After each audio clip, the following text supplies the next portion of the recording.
Donc, cette étude elle porte sur la rémunération des aidants et les raisons du recours à la rémunération pour solvabiliser l'aide familiale, donc au sein des familles par définition.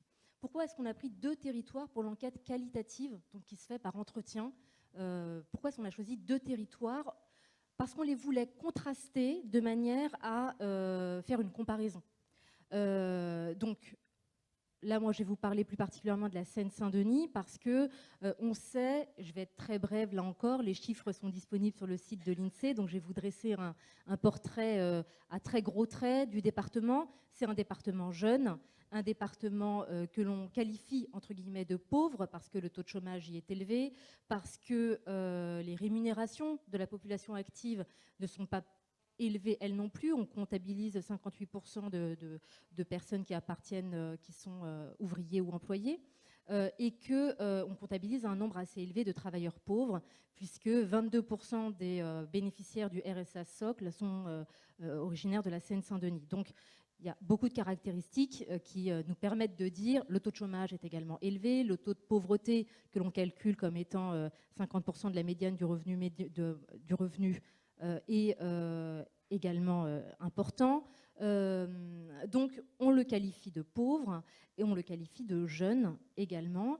Et sachant qu'il y a 58% de la population qui appartient à la catégorie ouvrier ou employé, on peut faire l'hypothèse que mécaniquement, la sinistralité en termes d'accidents du travail ou de maladies professionnelles pourrait être élevée. C'est une hypothèse qui m'a été confirmée par ailleurs par d'autres acteurs institutionnels, mais c'est une hypothèse quand même assez forte. Donc des maladies professionnelles, des accidents du travail, une population précarisée et jeune, et bien évidemment des dispositifs qui, si on les regarde de plus près, révèlent quand même en creux, j'enlève le quand même, révèlent en creux le prisme familialiste de nos politiques sociales. C'est-à-dire qu'il y a plusieurs livres qui ont été écrits sur la morale familiale, la généalogie de la morale familiale, par exemple, d'un sociologue qui s'appelle Rémi Lenoir.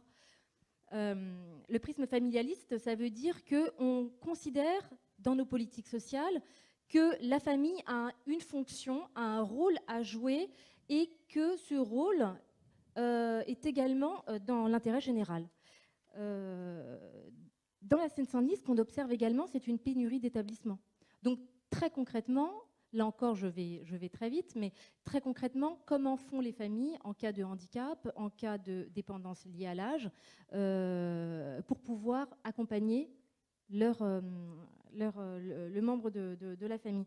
On a 2 dispositifs, le dédommagement ou la rémunération. Et là encore, pour aller dans le sens du prisme familialiste de nos politiques sociales, on ne peut pas rémunérer dans le cadre de l'APA, donc l'allocation personnalisée pour l'autonomie, son conjoint, au titre de l'assistance que l'on doit à son conjoint.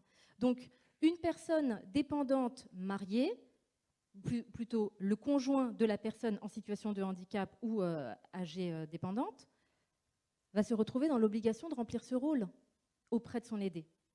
De remplir ce rôle sans avoir de dédommagement ni de rémunération afférente. Alors, il ne s'agit pas, aucun propos normatif de ma part, hein, il ne s'agit pas de dire qu'il est souhaitable que l'on rémunère, il est souhaitable que l'on dédommage. Bien évidemment, on voit des recours très différenciés en fonction même de sa sensibilité en tant que mère, père, enfant, de personnes en situation de handicap ou en perte d'autonomie liée à l'âge. Certaines personnes souhaitent être rémunérées parce qu'elles considèrent qu'elles remplissent un rôle, elles le font parce qu'il n'y a pas de substitut sur le territoire et qu'elles sont assignées à ce rôle de fait. Donc, comme elles sont assignées de fait, autant être rémunérées pour pouvoir remplir ce rôle quand la loi le permet. Je pense notamment aux enfants, par exemple.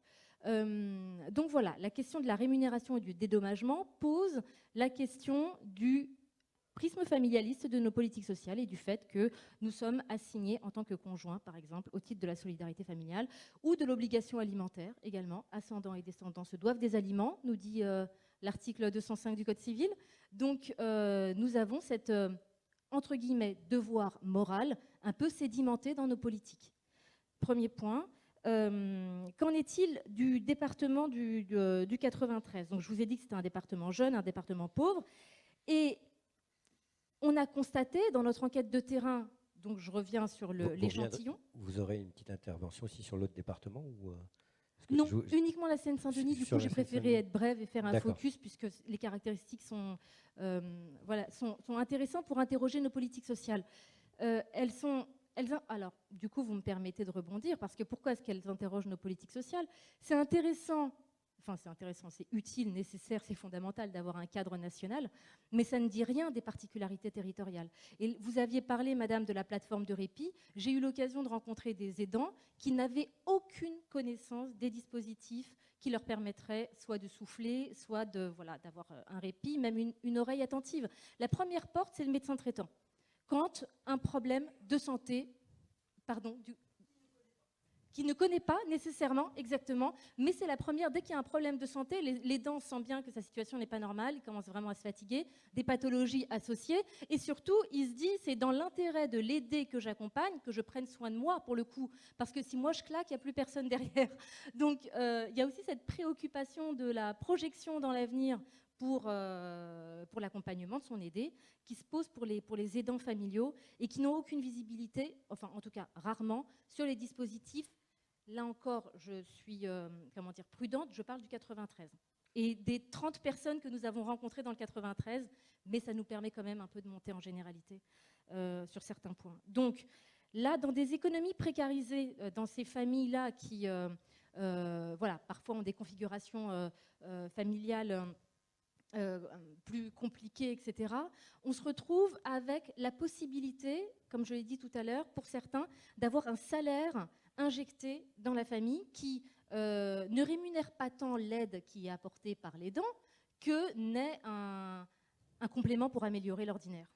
Parce qu'il faut être très cohérent, la solvabilisation de l'aide familiale, elle ne permet pas de couvrir tous les besoins. Elle est de combien ?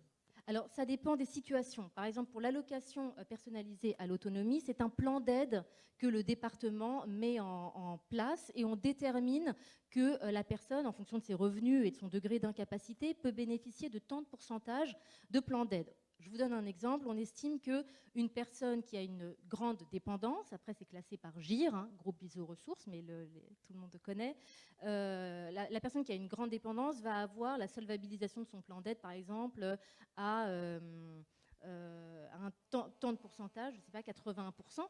Voilà, mais c'est à la famille de compléter le reste. Et donc, il va y avoir un très fort, ou à l'aide sociale, départementale, du coup, de compléter. Mais elle ne permet pas de couvrir tous les besoins. Ça dépend de ses revenus, ça dépend de sa configuration familiale également. Et pour la PCH, donc la prestation de compensation du handicap, on observe des variations départementales qui confinent parfois à l'injustice sociale, puisqu'on a, nous, à l'Observatoire, en collaboration avec Andéo, que vous connaissez peut-être, fait un baromètre sur la variabilité des tarifs PCH.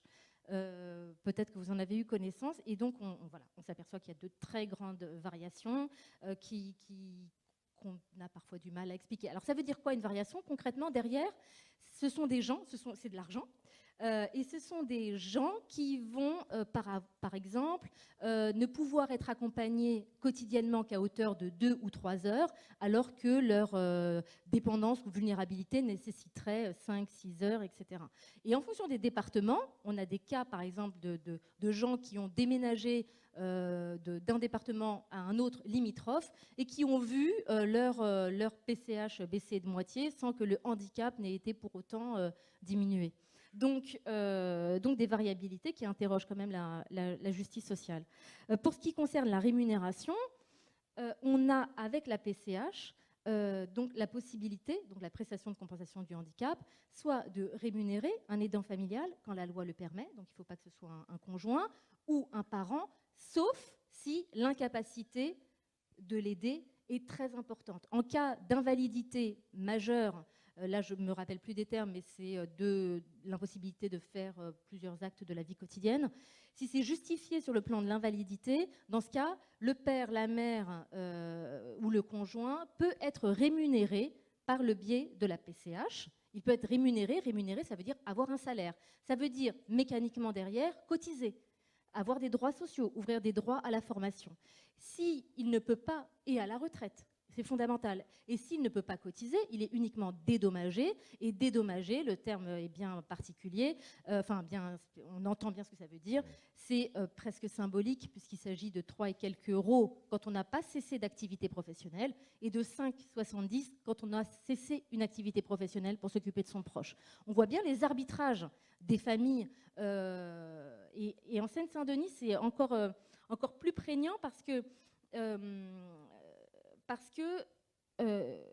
quand on est salarié, la rémunération, elle est de 13,78 aujourd'hui.